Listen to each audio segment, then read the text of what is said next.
Hi guys, कैसे सब आप लोग। दोस्तों आज हम बात करने वाले हैं यस बैंक लिमिटेड के बारे में। आज के दिन का मार्केट बहुत ज़्यादा खराब था। सुबह तो तब भी मामूली सी गिरावट थी और 2-2:30 बजे के आसपास मार्केट संभलता हुआ देखा गया था, बट क्लोजिंग बहुत बड़ी गिरावट के साथ दी हुई है, क्योंकि यहाँ पे यूएस फेड जिस तरीके से रेट ऑफ इंटरेस्ट बढ़ा रहा है और central bank, bank of England, अब ये इन लोगों की बारी है रेट ऑफ इंटरेस्ट बढ़ाने के साथ ही अपने आरबीआई की भी।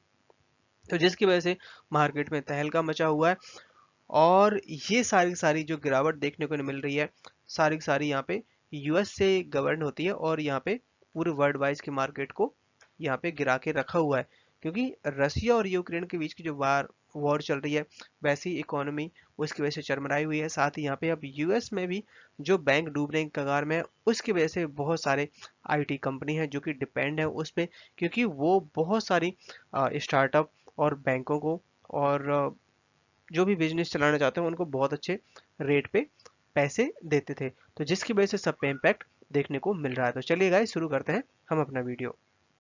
साथ ही गाइस, अगर आप लोग हमारे चैनल पे न्यू हैं तो हमारे चैनल को सब्सक्राइब करें, लाइक करें, साथ ही बेल आइकन दबाना ना भूलें, जिससे गाइस हम जो भी लेटेस्ट वीडियो लेके आए वो आप तक सबसे पहले पहुंचे और आप उसका बेनिफिट उठा पाएं।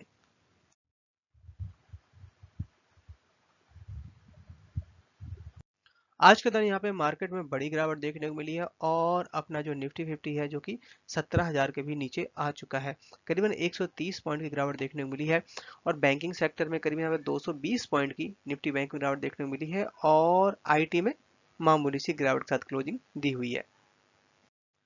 सो अब क्या है कि यहाँ पे यूएस फेड ने अभी रिसेंटली वेनेसडे के दिन 0.25% यहाँ पे रेट ऑफ इंटरेस्ट बढ़ाया हुआ था और यहाँ पे यूएस सेंट्रल बैंक कि ऊपर सब प्रायोरिटी आ गई है कि वो इन्फ्लेशन को यहाँ पे इसका इम्पैक्ट देखने को मिलता है या नहीं मिलता है, क्योंकि यहाँ पे बैंकिंग सेक्टर में जिस तरीके से रेट ऑफ इंटरेस्ट बढ़ रहे हैं और आने वाले टाइम में भी अगर इन्फ्लेशन इस तरीके से बढ़ती रही, कंट्रोल नहीं हुई, तो आने वाले टाइम में भी रेट बढ़ाए जा सकते हैं।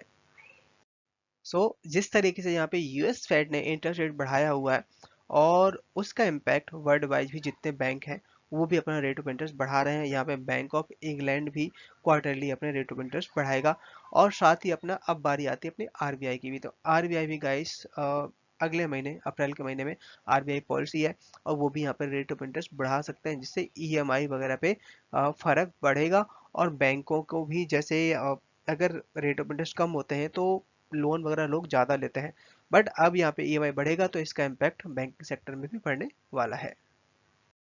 आज के दिन गाइस यहाँ पे यस बैंक ने इनका फर्स्ट इलेक्ट्रॉनिक बैंक गारंटेड है उसको इशू कर दिया है। इसके अलावा यहाँ पे बात ये निकल के आ रही है कि Axis bank, IndusInd bank, yes bank, इन तीनों का अगर हम एफडी के कंपेयर करें, एफडी यहाँ पे यस बैंक के काफ़ी अट्रैक्टिव देखने को मिल रहा है। और यहाँ पे बात ये निकल के आ रही है कि बैंक जैसे एक्सिस बैंक, इंडसइंड बैंक दोनों सेफ बैंक है और यस बैंक के बारे में लोगों का नजरिया थोड़ा सा कि जैसे अभी 2020 के आसपास बैंक में काफी बुरी हालत थी और लोग अपना पैसा भी निकाल नहीं पा रहे थे, बट अब यहाँ पे बैंक बिल्कुल तरीके से सेफ है। तो यहाँ पे इस समय अभी यस बैंक है जो कि करीबन काफी अच्छे रेट ऑफ इंटरेस्ट दे रहा है एफडी में, क्योंकि अगर यहाँ पे ईएमआई बढ़ेगी, ईएमआई का रेट ऑफ इंटरेस्ट बढ़ेंगे, तो यहाँ पे एफडी भी की बढ़ने वाली है। तो यहाँ पे एक्सिस बैंक है जो कि इस समय 8.01% का इंटरेस्ट रेट दे रहा है एफडी के ऊपर, वो सीनियर सिटीजन के लिए। बाकी जो है 7.25% यहाँ पे एफडी के रेट ऑफ इंटरेस्ट है एक्सिस बैंक की तरफ से। इसके बाद यहाँ पे ये यस बैंक की बारी है। यस बैंक है अभी रिसेंटली अपने रिवाइज कर दिए थे एफडी के जो रेट ऑफ इंटरेस्ट, जो कि यहाँ पे 7.75 से लेके 8.25 है। 7.75 जो रेगुलर कस्टमर है और 8.25 यहाँ पे सीनियर सिटीजन के लिए है। बात की जाए यहाँ पे अगर बीएस इंडिया कारोबार में, तो आज के दिन यहाँ पे 32% की डिलीवरी उठाई गई है। साथ ही गाइस यहाँ पे बड़े बड़े जो म्यूचुअल फंड है उन्होंने फरवरी में करीबन यहाँ पे 11.55 लाख एडिशनल जो शेयर हैं वो बाय कर लिए हैं। तो इस समय करीबन यहाँ पे 26 म्यूचुअल फंड ऐसे हैं जो कि यहाँ पे यस बैंक के शेयर को होल्ड किए हुए बैठे हैं, जिसमें एसबीआई म्यूचुअल फंड है जिसमें 55 करोड़ और एनजे म्यूचुअल फंड जो कि 48 crore, Nippon India mutual fund जो कि 34 और एक्सिस म्यूचुअल फंड जो कि यहाँ पे 17 करोड़, जिनके पास, ये मैंने आपको वो नाम बताए हैं जिनके पास ज़्यादा शेयर्स हैं। आज के दिन यहाँ पे शेयर ने हाई बनाया 15.25 का, लो बनाया 15 रुपए का, क्लोजिंग दी 15.05 पे, करीबन 1% की गिरावट देखने को मिली हुई है।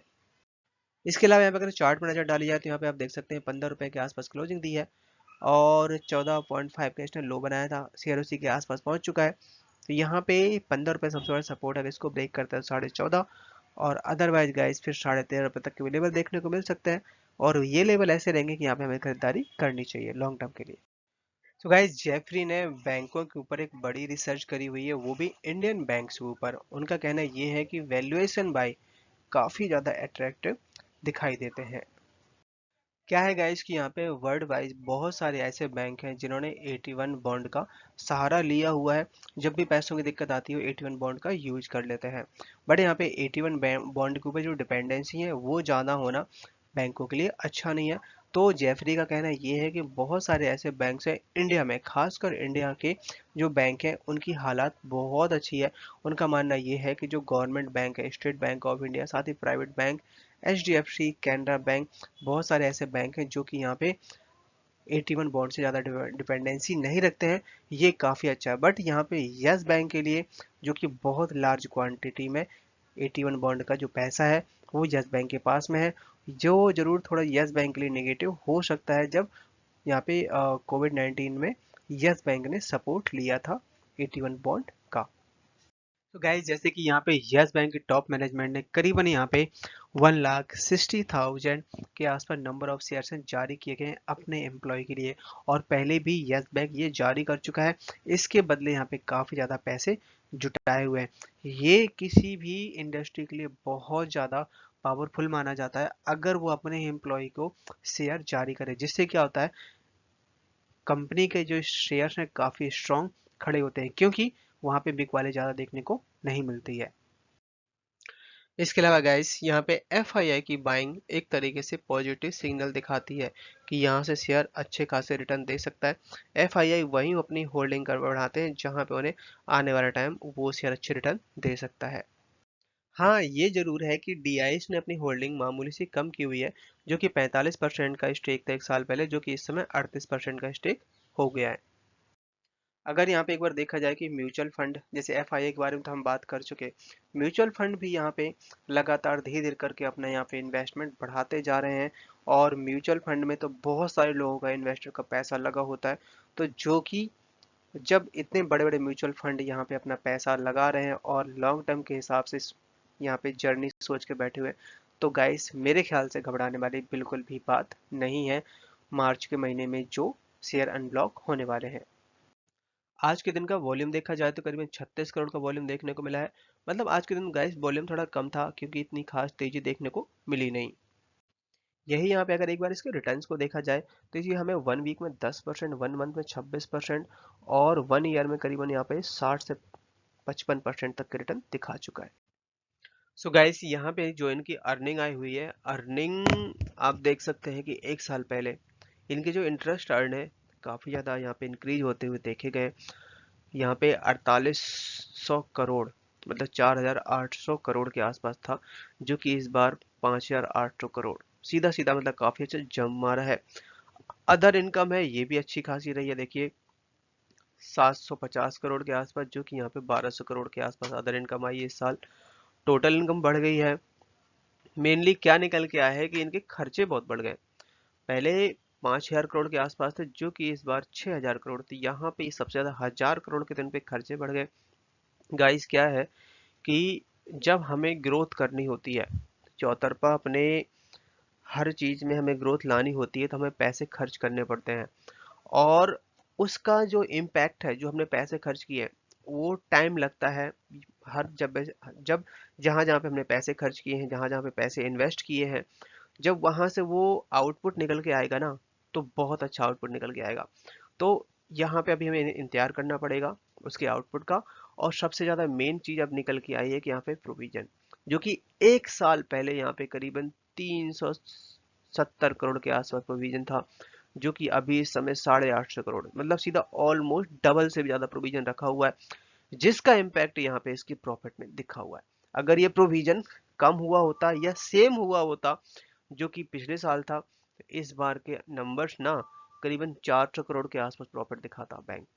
तो यहाँ पे बिल्कुल भी घबराने वाली बात नहीं है।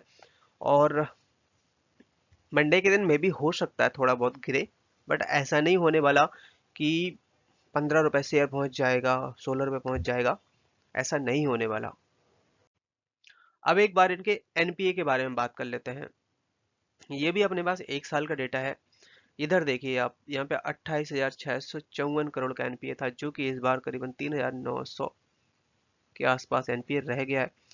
क्योंकि अभी रिसेंटली इन्होंने जितना इनके पास जेसी फ्लावर को इन्होंने बैड लोन था वो सेल कर दिया है, जिसका इम्पैक्ट यहाँ देखने को मिला है। बट एनपीए गाइस थोड़ा और कम होना चाहिए था, क्योंकि ऑलरेडी इन्होंने सारा अपना खत्म कर दिया था।